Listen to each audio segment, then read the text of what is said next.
Welcome back, nerds. Fino here with a guide for Grail Front, Castle of Shining Dawn, Castle of Shadow Dusk. Quite a bit more poetic than White Castle by day, Black Castle by night, which is what I knew it as. As of this recording, it's the last Grail Front event, because JP doesn't get to have fun side modes anymore. For anyone that wasn't around for Moonsault Operation, or Samurai Remnant, the game not the event, Grail Fronts are a strategy game mode that involves completing various objectives, normally killing all enemy combatants and picking up items on the map, while protecting your own avatar, who can take 3 hits. While there aren't enemy masters to punch this time around, giving your avatar precious little to do besides run, there is another application for Gudiko's fat ass. We'll get to that in a minute. The classes you can take into a given map depend on the classes listed on the deployment slots, and you're capped in terms of the total cost of your deployed units and their CEs, which force you to weigh running a single powerful carry with cannon fodder versus running a few decent units to cover more ground. There are a number of differences from older Grail Fronts too. Firstly, this is a story-focused event, and, partly as a consequence, you end up fighting a number of large enemies in between the Trom-style generic servants and the occasional named enemy servant. Secondly, there are new objective types. The first map requires you to escort your master to a specific node on the map, while some subsequent ones involve assassinating specific enemies. Respawning enemies are also a thing now. Some maps have smoky gashes that will repeatedly spawn servants and other unpleasant surprises.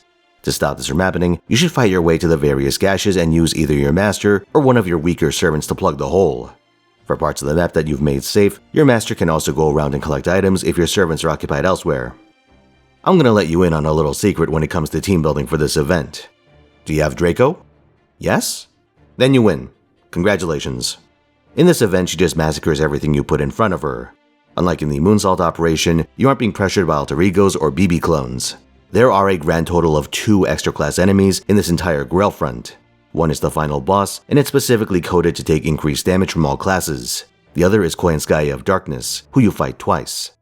Neither of her maps has an extra class deployment slot, so the matchup never even happens. For any map that does? Oh boy. Remember that when fighting enemies from the 7 standard classes, Draco has the offensive properties of a Berserker and the defensive properties of a Ruler, setting aside Berserkers where she does double and takes half. So she can wade into mixed enemy formations as if she were a Ruler, face tank their hits, and then kill them on the counterattack. In the third map, for instance, you can literally run Draco down mid Disco Nunu style, except instead of her getting riddled through by towers, enemies will throw themselves in front of her. She's like a human lawnmower and they just can't stop themselves. If you don't have Draco, there are other notable servants to pin your hopes on. Kukulkan, Canis, First Asan, Saber Barghest, Saber Nero, Ashvataman, and Heracles are just a few examples of servants that have skill sets well suited for a Grail Front format. But even if you lack them, the general idea is that you want someone who can both dish out damage and take hits one way or the other. So some defensive skills go a long way when you're looking for candidates. Regardless of who you pick, you should aim to equip them with Afterimage of a Sandcastle. It gives a damage bonus, and this applies both within the Grail Fronts and the free quests. Fun fact, this event has free quests despite being a Grail Front, and you will want to chip away at these since the event shop has relevant goodies. Some notable highlights include the aforementioned event CE, Ether Photon Convergers, a Paper Moon skill item, and a number of command codes. Great King that looks upon the furthest ends gives a party-wide buster buff, but it lasts for 1 hit and 1 turn only. This is a bit of a tricky effect to use, but I consider putting it on a support just to hedge against suboptimal hands. You wouldn't put it on an attacker since it expires after a single hit, even though you could hypothetically use it on a quick card or something to power up a QAB Mighty Chain. Rod that knocks down deities has anti-divine damage and flat stars, very handy to have around. Lastly, Dominator Cap gives anti-wild beast damage, niche but still worth having in your toolkit. The 90++ this time around is a 1-2-3 arrangement of enemies with Saber Altera in the final wave. The good news is that Altera has a huge number of exploitable qualities. The bad news is that her hardest and most easily accessible counter, Archer Nobunaga, doesn't have any notable farming tools to reach Wave 3, so you'd be babysitting the shit out of her, and I frankly don't think that's worth it. If you have her Quaid, you can slap the event damage CE on her and even do an Oberon swap.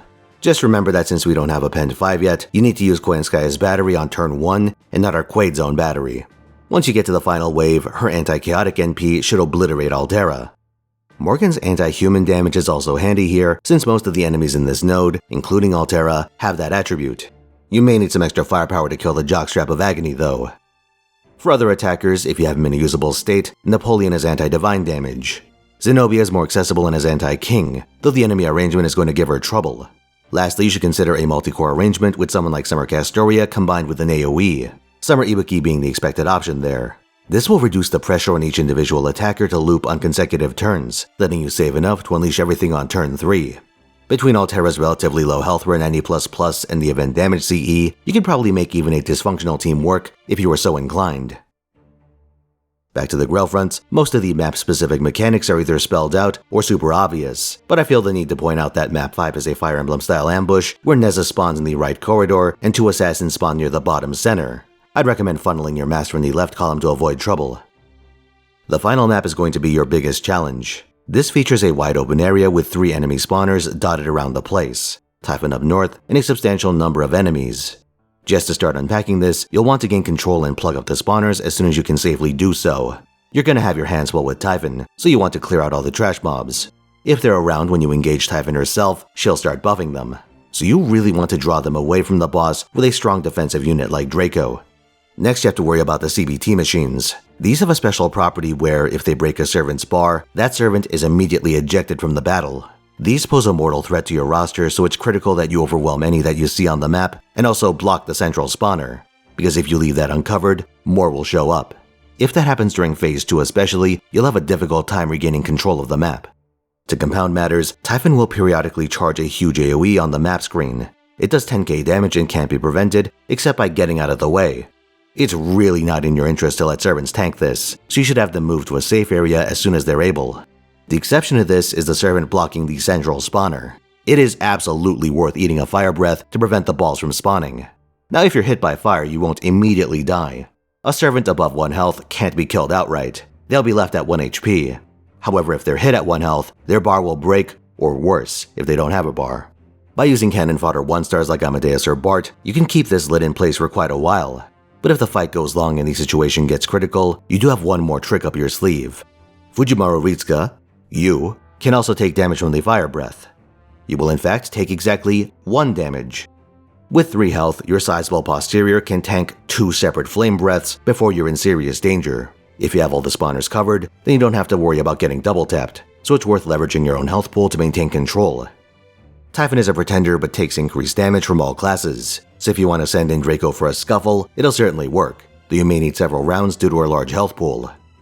Once you break Typhon's bar, she puts up a barrier that stops you from doing damage to her for several turns. All you can really do in that time is try and avoid her flame breath. By the way, that becomes a lot more frequent after the break, which is one of the reasons why you want to sweep the field of enemies in Phase 1. That said, she does summon reinforcements, so you'll want to liquidate them ASAP. The increased frequency of AoEs means that you have to make more aggressive approaches.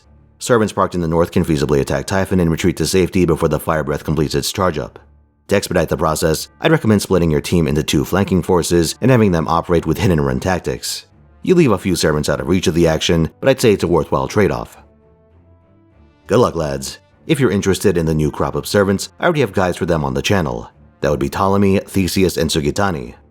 I also stream every weekend, 3 p.m. Pacific time. This week I'm planning to play Guild Wars 1 on Thursday, Pokemon ZA on Friday, Naraka Blade Point on Saturday, and FGO on Sunday.